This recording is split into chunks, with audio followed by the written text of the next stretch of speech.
துரியோதனன் கூறியது அத்தனையும் உண்மை.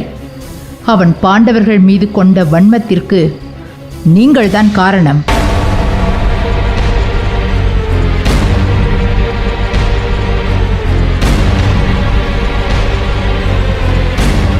ஆம் விதுரா, துரியோதனன் பக்கம் இருக்கும் நியாயத்தை நீங்களெல்லாம் புரிந்து கொண்டீர்களோ இல்லையோ, நான் புரிந்து கொண்டேன். ஆசை காட்டி வளர்க்கப்பட்டான் துரியோதனன். இன்று அந்த ஆசையை பாண்டவர்கள் மீது குரோதமாக வளர்ந்து நிற்கிறது. அண்ணி, பேசுவது தாங்கள்தானா? நானேதான். நான் இதுநாள் வரை துரியோதனன் துஷ்டகுணம் உள்ளவன் என்றே கருதியிருந்தேன். அவன் உள்ளத்தில் புதைந்திருக்கும் நியாயத்தை நான் இன்று உணர்ந்து கொண்டேன். துரியோதனன் இடத்தில் என் புத்திரர்கள் இருந்திருந்தால் இதைவிட மூர்க்கமாக இருந்திருக்க அநேக வாய்ப்புகள் உள்ளது. ஒருவன் வளரும் சூழ்நிலையே அவன் நல்லவனா தீயவனா என்பதை தீர்மானம் செய்கிறது. என்னை பொறுத்தவரை துரியோதனன் நல்லவனே. அண்ணி, ஆம் விதுரா, துரியோதனன் வாழ்விலிருந்து பாண்டவர்களை நீக்கிவிட்டால் துரியோதனனைப் போல் நல்லவனை காண முடியுமா? அண்ணி, விதுரா, நீயே சொல். துரியோதனனின் அரசாட்சியில், மக்களிடத்தில், பொது வாழ்க்கையில் பாண்டவர்கள் அல்லாத விஷயங்களில் ஏதேனும் தீங்கு செய்திருக்கிறானா? இல்லை அண்ணி. பிறகு அவனை தீயவன் என்று கூறும் அருகதை நமக்கு ஏது? நான் துரியோதனனின் கட்டளையை மதிக்கிறேன். நான் இந்த திருமணத்திற்கு செல்லப் போவதில்லை. அண்ணி, துரியோதனனின் ஆணை உங்களை கட்டுப்படுத்தாத. நீங்கள் அபிமன்யுவின் திருமணத்திற்கு நிச்சயம் செல்லலாம். இல்லை, துரியோதனன் என் புத்திரர்களுக்கு சத்ருவே ஆனாலும் அவன் இந்த நாட்டின் இளவரசன். அவனுடைய ஆணை அரசியான என்னை நிச்சயம் கட்டுப்படுத்தும். இந்த அத்தினாபுரத்தில் உண்டு உறங்கி உறையும் நான் நாட்டின் இளவரசரின் ஆணையை ஏற்பதுதானே முறையாகும். துரியோதனனின் ஆணை தவறானது. அதை நீங்கள் லட்சியம் செய்ய தேவையில்லை. இல்லை, நான் சத்திரிய குலப்பெண். என்னால் ஒருபோதும் சத்திரிய மரபை மீற இயலாது. யுத்தம் மூளும் வரை நான் அத்தினாபுரத்துக்கு கட்டுப்பட்டே இருப்பேன். அக்கா, தங்கள் முடிவை மாற்றிக்கொள்ளுங்கள். நீங்கள் விரும்பினால் இப்போதே நம் புத்திரர்களான பாண்டவர்கள் இருக்கும் இடத்திற்கு சென்று விடலாம். சென்றிருந்தால் அவர்கள் வனவாசம் புறப்பட்ட அன்றே சென்றிருக்க வேண்டும். அவர்கள் துன்பத்தில் பங்கெடுக்காத எனக்கு இன்பத்தில் மட்டும் பங்கெடுக்க ஏது உரிமை? நான் இந்த திருமணத்திற்கு செல்லப் போவதில்லை.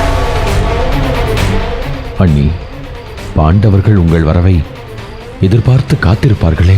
அவர்களுக்கு நானே ஓலை எழுதுகிறேன்.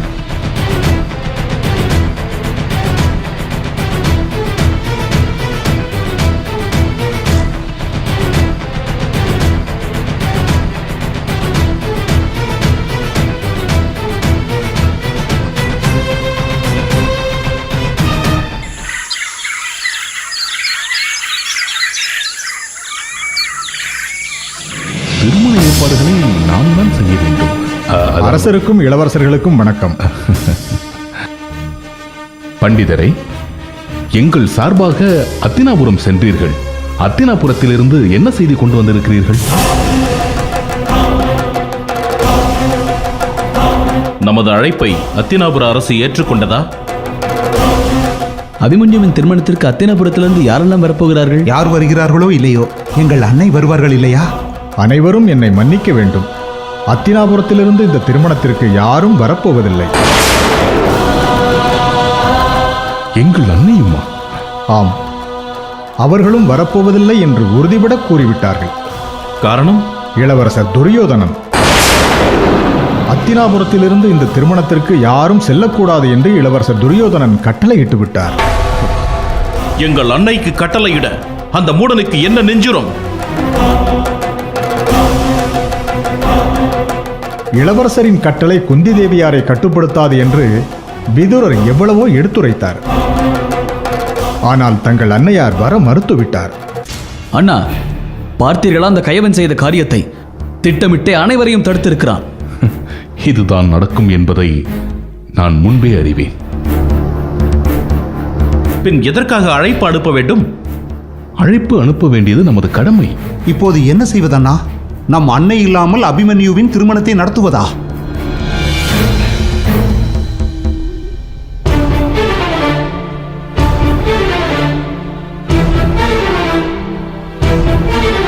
வேறு வழி இல்லை.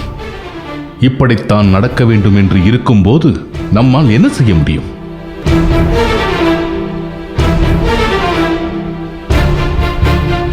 தன் பேரனின் திருமணத்திற்கு வர முடியவில்லையே என்று நம் அன்னை வருந்த மாட்டார்களா?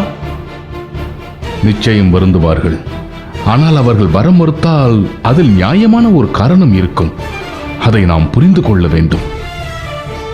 அண்ணா, நீங்கள் 1000 சொல்லுங்கள். இது துரியோதனனின் திட்டமிட்ட சதி. அத்தினாபுரத்திலிருந்து யாரையும் வரவிடாமல் தடுத்து விட்டான் அந்த கயவன். அதிகாரம் அவன் கையில் இருக்கும்போது அதை பிரயோகிக்கத்தானே செய்வான். நம் தாயை கட்டுப்படுத்த அவனுக்கு ஏது அதிகாரம்?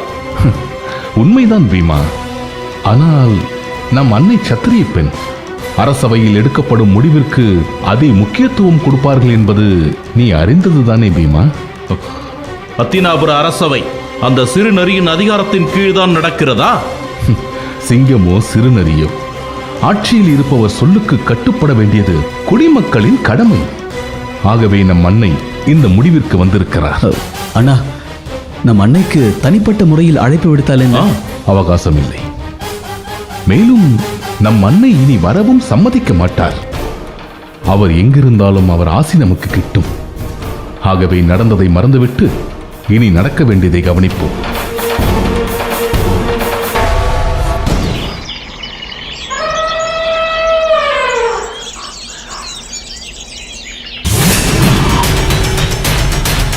விராட தேசத்தில் அபிமன்யுவின் திருமணம் நடந்து கொண்டிருக்கிறது. நடக்கட்டும். வேண்டுமானால் உன் புத்திரன் லக்குமணனுக்கும் நாம் திருமணத்தை நடத்துவோம், இல்லையா துச்சாதனா? மாமா, விளையாட வேண்டாம்.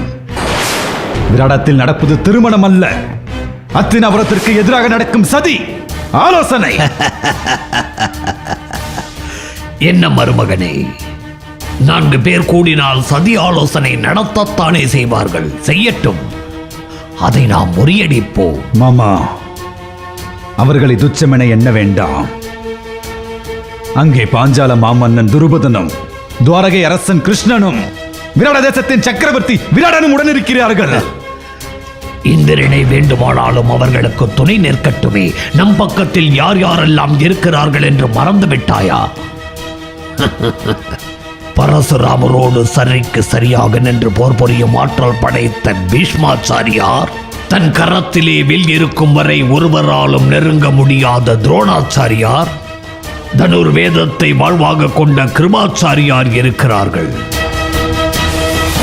இவர்கள் அனைவருக்கும் மேலே வெல்ல முடியாத ஒருவன் நம் பக்கம் இருக்கிறான். அவன்தான் உன்னுடைய நண்பன் கர்ணன். அவனோடு ஒட்டி பிறந்த கவசமும் குண்டலமும் இருக்கும் வரை அவனை யாராலும் வெல்ல முடியாது. கர்ணனின் கவச குண்டலத்திற்கு அப்படி ஒரு வலிமையா? ஆமாம், அதன் மகிமையை அறிந்துதான் கர்ணனை உனக்கு நண்பனாக்கு என்று நான் உனக்கு அன்று அறிவுறுத்தினேன். மறந்துவிட்டாயா?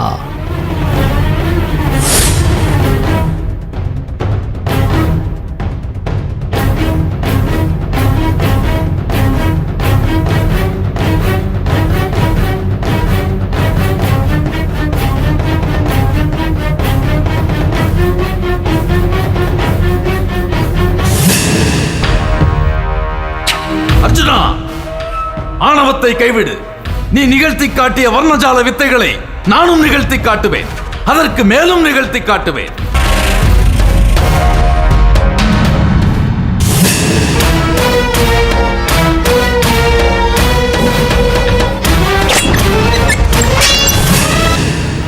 மருமகனே, அதோ அவனை கண்டாயா?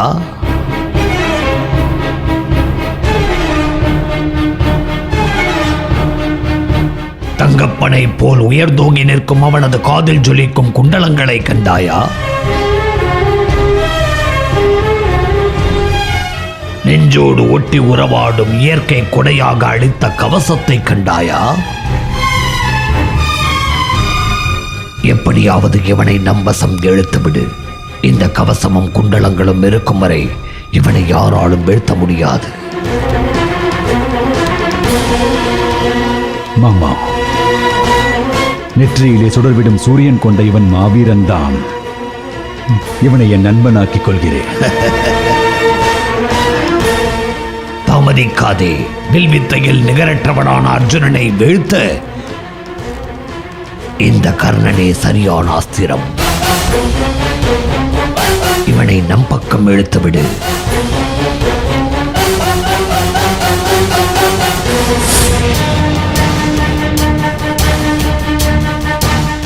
கர்ணனின் கவசகுண்டலம் எத்தனை வலியது என்பதை உனக்கு தெரியாமல் நான் கர்ணனை சோதித்தேன். அன்று என்ன நடந்தது தெரியுமா?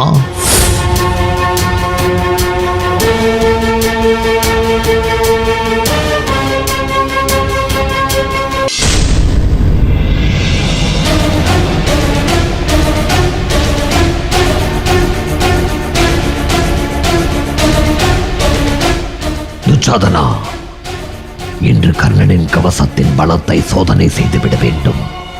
இதற்கு உன் அண்ணன் துரியோதனன் சம்மதிக்க மாட்டான். அதனால் தான் உன்னை தனியாக அழைத்து வந்தேன். இப்போது நான் என்ன செய்ய வேண்டும் மாமா? குருவாள் கொண்டு கர்ணனின் மார்பில் குத்திவிடு. ஏதேனும் விபரீதமாக நிகழ்ந்து விட்டால்? அப்படி ஒருபோதும் நடக்காது. காரணம், கர்ணனின் கவசம் அவனது உயிரை காக்கும். ஒருவேளை நீ குத்தும் குருவாள் கர்ணனின் மார்பில் இறங்கிவிட்டால் கவலைப்படாதே. பயனற்றவன் நமக்கு தேவையில்லை. சித்தொழியட்டும். மாமா, எனக்கு அச்சமாக உள்ளது. ஒருவேளை அண்ணனுக்கு தெரிந்தால்? தெரிந்தால் என்ன? அப்படி தெரிந்தால் பழியை நான் சுமக்கிறேன்.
அற்புதம், அற்புதம்.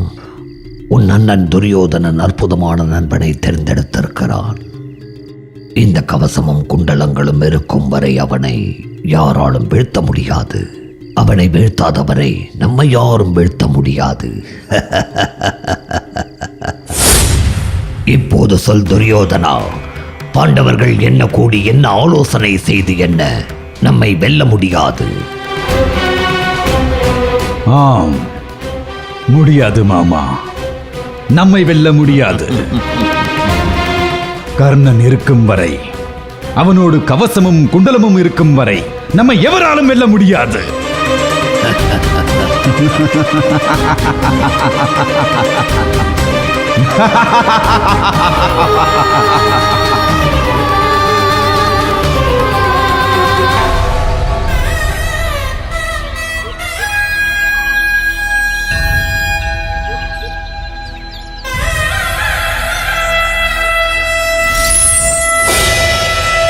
கர்ணா,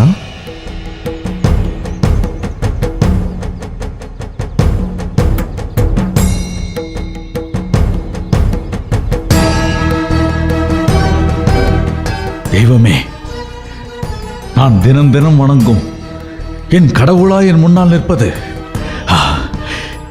என்னை ஆசீர்வதியுங்கள்.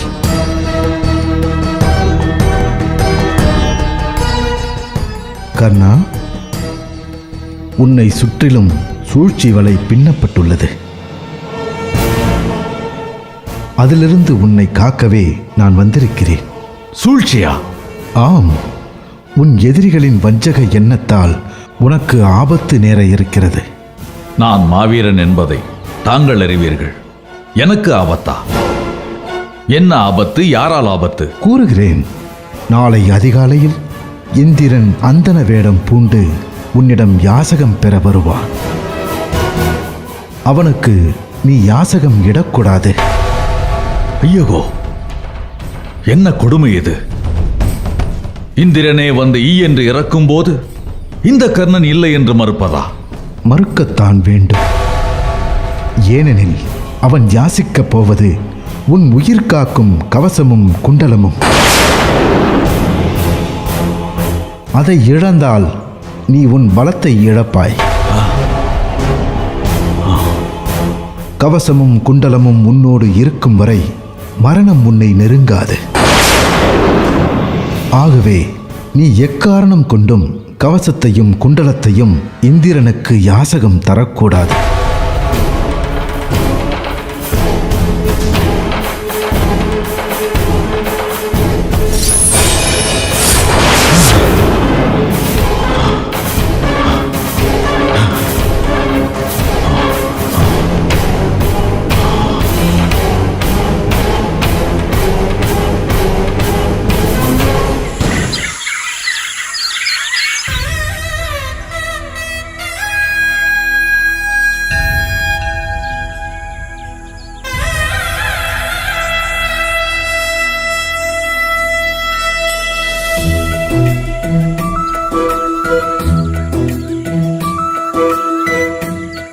கொடையே அருளே கொடுத்தாய் உடலே, மழையே ஒளியே ஈந்தாய் புனையே, தானம் தந்தாயே நீ கூனி நின்றானே கோ, வானம் உன் பாதமே உலகம் உனை பாடுமே, இறையிடம் தானே யாசகம் கேட்பார் இறைவனே இங்கே கையேந்தி நின்றான். கொடையே அருளே கொடுத்தாய் உடலே, மழையே ஒளியே ஈந்தாய் புனையே.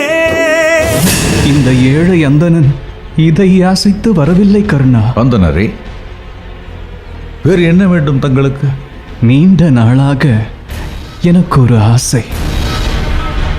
உன்னுடைய கவசமும் குண்டலங்களும் எனக்கு வேண்டும் கர்ணா.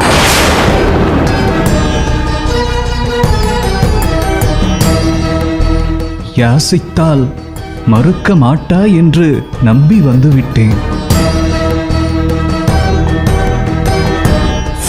இந்திரன் அந்தன வேடம் பூண்டு உன்னிடம் யாசகம் பெற வருவான்.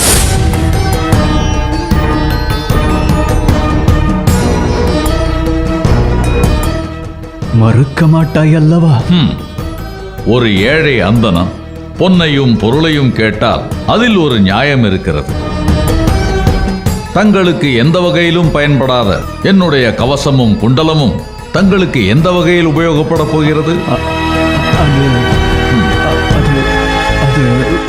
தாங்கள் யார் என்பதை நான் தெரிந்து கொள்ளலாமா? தள்ளாடும் இந்த கிழவனை பார்த்தால் உனக்கு தெரியவில்லையா? நான் ஒரு ஏழை அந்தணன்.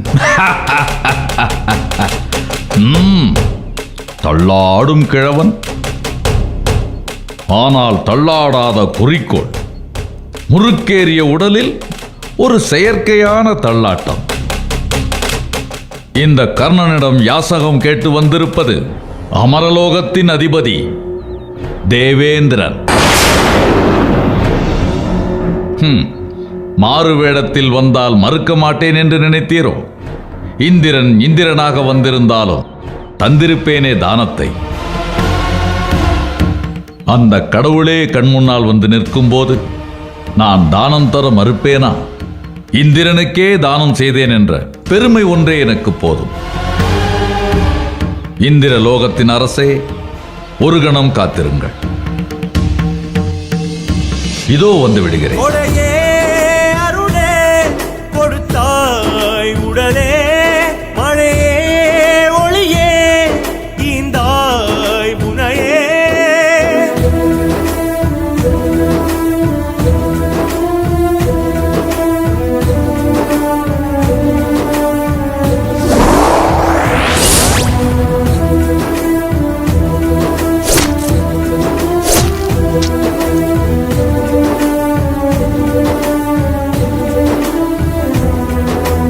அங்கமறுத்ததும் சரியா, தங்கமே உந்தையை வருமா? பங்கம் பட்டது உன் உடலே, தானம் கொடுப்பதில் நீ கடலே. கர்ணா உன் கருணை கண்டே, கார்முகில் தலை குனியும் நின்றே.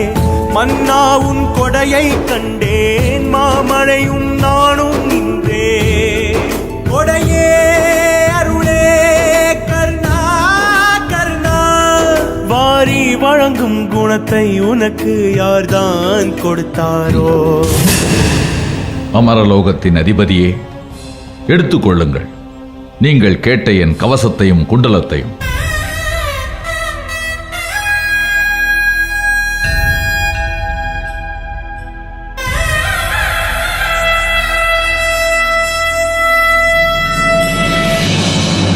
கர்ணா, உன் தர்ம சிந்தனையை எப்படி போற்றுவது?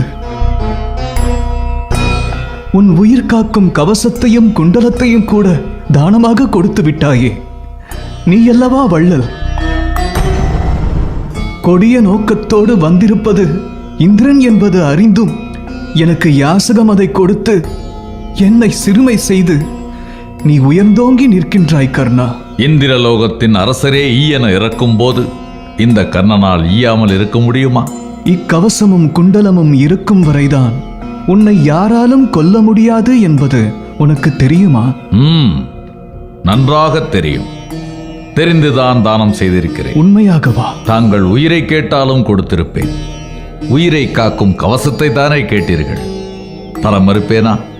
இதுவரை உன்னை போன்ற மனிதனை கண்டதில்லை. இனி காண்பேன் என்பதும் நிச்சயமில்லை. உன் தயாள குணத்தையும் தர்ம சிந்தனையையும் மெச்சினேன். உனக்கு நான் சக்தி அஸ்திரத்தை வழங்குகிறேன். அதி அற்புதமான சக்தி அஸ்திரம் உனக்கு யுத்த களத்தில் பயனளிக்கும். ஒன்றை தானமாக கொடுத்து இன்னொன்றை பெறுவது தர்மமாகாது. என்னை மன்னித்து விடுங்கள். கர்ணா, இந்திரலோகத்தின் அரசனான நான் எதையாவது ஒன்றை கொடுத்தே இதை யாசித்துச் செல்ல இயலும். நீ எனக்கு தருவதை நான் பெற்றுக்கொள்ள வேண்டுமெனில் நான் தருவதை நீ பெற்றுக்கொண்டுதான் ஆக வேண்டும். நீ பெறுவதிலும் எனக்கு கொடுக்க வேண்டும் என்ற தர்மமே மேலோங்கி நிற்கும். சக்தி அஸ்திரத்தை நான் பெற்றால்தான் என் யாசகத்தை தங்களால் பெற்றுக்கொள்ள முடியும் என்றால் தங்களுக்காக நான் அதை ஏற்றுக்கொள்கிறேன்.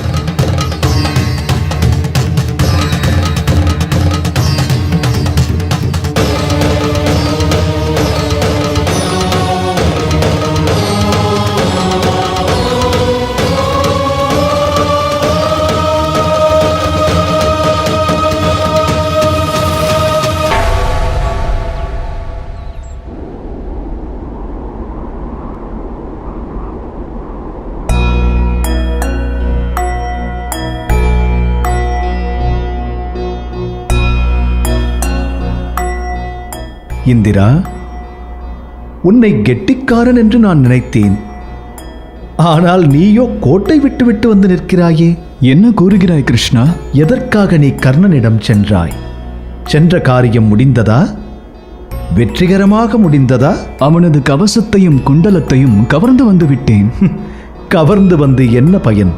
என்ன சொல்கிறாய்? உன் மகன் அர்ஜுனன் போரில் வெல்ல வேண்டுமா வேண்டாமா? இதில் என்ன சந்தேகம்? நிச்சயம் என் மகன் போரில் வெற்றி பெற்றே ஆக வேண்டும். கவச குண்டலத்துக்கு மிஞ்சிய சக்தி ஆயுதத்தை கொடுத்துவிட்டு வந்திருக்கிறாயே. இனி எப்படி உன் மகன் வெல்வான்? என்ன சொல்கிறாய்? சக்தி ஆயுதத்தின் வலிமையை பற்றி கூறு. எந்த திசையில் எந்த இடத்தில் எதிரி இருந்தாலும் சரியாக சென்று தாக்கி அழிக்கும். அப்படி என்றால் போர்க்களத்தில் கர்ணன் உன் மகன் மீது சக்தி ஆயுதத்தை பிரயோகித்தால்? கிருஷ்ணா, என்ன சொல்கிறாய்? இப்பொழுது நான் என்ன செய்வது? கர்ணனின் வசீகரத்தை கண்டதும் மதியிழந்து விட்டாயா, இல்லை கவசகுண்டலத்தை பெற்றதும் நினைவிழந்து விட்டாயா? என்ன செய்ய? கர்ணனின் தர்ம சிந்தையை கண்டு நானே ஒரு கணம் கலங்கி போனேன். இப்படியும் ஒரு மனிதன் இருப்பானா? கர்ணன் ஒருபோதும் தன்னோடு ஒட்டி பிறந்த கவசத்தையும் குண்டலங்களையும் கொடுக்க மாட்டான் என்றுதான் நினைத்தேன். ஆனால் என் நினைப்பை பொய்யாக்கினான் கர்ணன். தன் உடலோடு ஒட்டியிருந்த கவசத்தையும் குண்டலங்களையும் என் கண்ணெதிரேயே அறுத்து எனக்கு தானமாக கொடுத்தான். தான் தர்மத்தின் தலைமகன் என்பதை நிரூபித்து விட்டான். கர்ணனின் செயல் என்னை சிலிர்க்க வைத்து விட்டது. நெகிழ்வின் உச்சத்தில் இருந்த நான் என்னை மறந்து சக்தி அஸ்திரத்தை அவனுக்கு கொடுத்தேன்.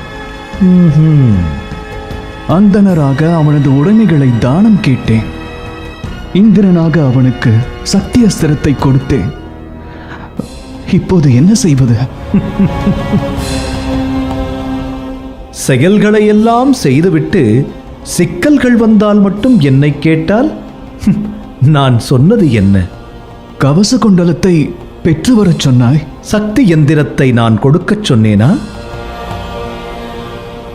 தனக்குத்தானே குழியை தோண்டிவிட்டு கடைசியில் என்னை காப்பாற்றச் சொன்னால்? கிருஷ்ணா, நான் உன்னைத்தான் நம்பியிருக்கிறேன். தேவர்களுக்கெல்லாம் அடைக்கலம் நீதானே. அர்ஜுனன் என் மகன் மட்டுமல்ல, உன் நண்பனும் கூட. அன்பு செலுத்துபவர் யாராக இருந்தாலும் என் நண்பர்கள்தான். சரி, நான் பார்த்துக் கொள்கிறேன்.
நம் தாய் இல்லாமல் அபிமன்யுவின் திருமணத்தை நடத்தும் சூழ்நிலைக்கு ஆளானோம். வருந்த வேண்டாம் அண்ணா.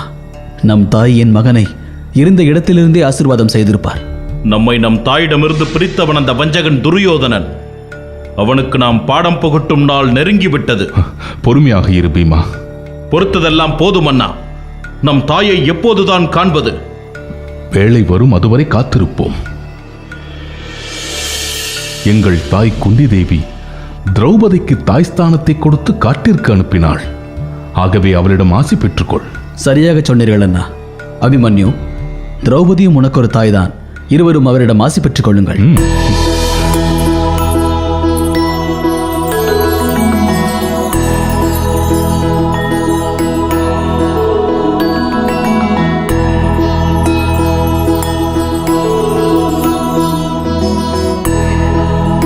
தகப்பனை மிஞ்சிய பெரிய வீரனாக நீ வளர வேண்டும்.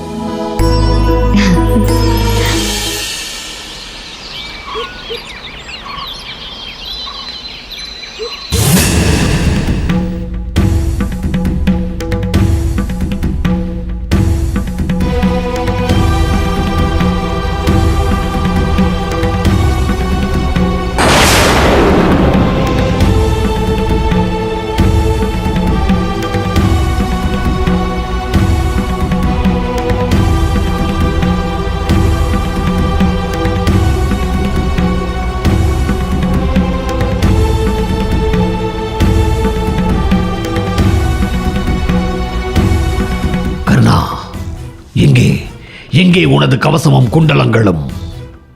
வயதான அந்தனர் ஒருவர் தானமாக கேட்டார். அதை நான் கொடுத்து விட்டேன். கர்ணா, என்ன காரியம் செய்து விட்டாய்? யாரை கேட்டு கவசத்தையும் குண்டலங்களையும் தானம் கொடுத்தாய்? யாரை கேட்டு கொடுத்திருக்க வேண்டும்? துரியோதனனிடம் கேட்டிருக்க வேண்டும். மாமா, கவசமும் குண்டலமும் என்னோடு ஒட்டி பிறந்த என்னுடைய உடைமைகள். அதை தானம் கொடுக்க நான் யாரிடமும் அனுமதி கேட்க வேண்டிய அவசியமில்லை. அவை உன்னுடைய உடைமையாக இருக்கலாம். ஆனால் நீ துரியோதனனின் உடைமை என்பதை மறந்து விட்டாயா? விளக்கமாக கூறுகிறேன். நீ துரியோதனனின் அடிமை. அடிமைக்கு ஏதடா தன் பொருளை தானம் கொடுக்கும் உரிமை? மாமா, துரியோதனா, நீ சொல். நான் உனது அடிமையா, நண்பனா? நண்பா, கலங்காதே. மாமா ஏதோ ஆவேசத்தில் பேசிவிட்டார். இல்லை, நான் தெளிவாகவே கூறுகிறேன். கர்ணா, உன்னை யுத்த களத்தில் நிறுத்தவே துரியோதனன் உனக்கு நாடு கொடுத்து உன்னை அரசனாக்கி அரியணையில் ஏற்றி அழகு பார்த்தான். ஆனால் நீயோ உன் பலமான கவசத்தையும் குண்டலங்களையும் பறிகொடுத்து விட்டு வந்து நிற்கிறாய். இனி உன்னால் என்ன பயன்? என் உயிரை கொடுத்தேனும் என் நண்பன் உயிரை காப்பேன். யாருக்கு வேண்டும் உன் உபயோகமற்ற உயிர்? கவசத்தையும் குண்டலங்களையும் இழந்த நீ சடலத்திற்கு சமமானவன். சடலத்தை கொண்டு யுத்தகளம் புகுவது எப்படி சாத்தியம்? கூச்சலிடாதே, நான் கூறுவதே உண்மை. இதுவரை உன்னை சூதபுத்திரன் என்று ஊரே தூற்றியது. நீ ஒருவேளை சத்திரியனாக இருப்பாய் என்பதற்கு இருந்த ஒரே சாட்சி அந்த கவசமும் குண்டலங்களும். இப்போது அவற்றையும் இழந்துவிட்டு வந்து நிற்கிறாய். இப்போது நானே கூறுகிறேன், நீ சூதபுத்திரன் தான். நண்பா, கேட்டாயா? உன் மாமா கூறுவதை கேட்டாயா? நீ சொல். ஏன் வேடிக்கை பார்த்து கொண்டு நிற்கிறாய்? நீ சொல் நண்பா. நான் சூதபுத்திரனா? உன் மாமா கூறுவது போல் நான் சூதபுத்திரனா? மாமா, என்ன இது? இன்னொரு முறை இவ்விதம் என் நண்பனை இழிந்துரைத்தால் வேடிக்கை பார்த்துக் கொண்டிருக்க மாட்டேன், எச்சரிக்கிறேன். இனி உன் நண்பனுக்கு போடும் சோறு தண்டச்சோறு துரியோதனா. ஐயோ தாயே, நான் இன்னும் எத்தனை வசை சொற்களை கேட்கத்தான் என்னை பெற்றெடுத்தாய் தாயே. தாயே, இன்னும் எத்தனை வசை சொற்களை கேட்கத்தான் என்னை பெற்றெடுத்தார்.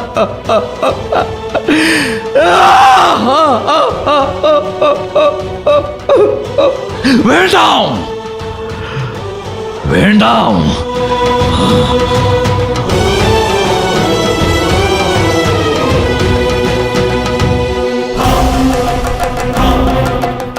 மாமா,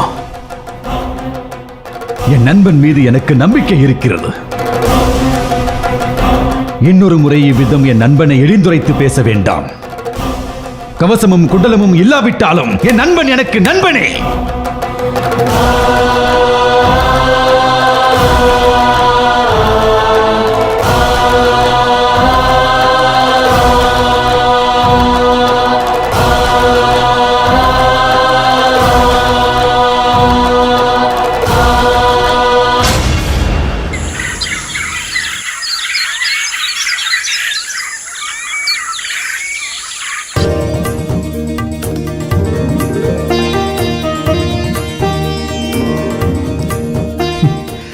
அபிமன்யு உத்திரை திருமணம் அமோகமாக நடந்து முடிந்தது.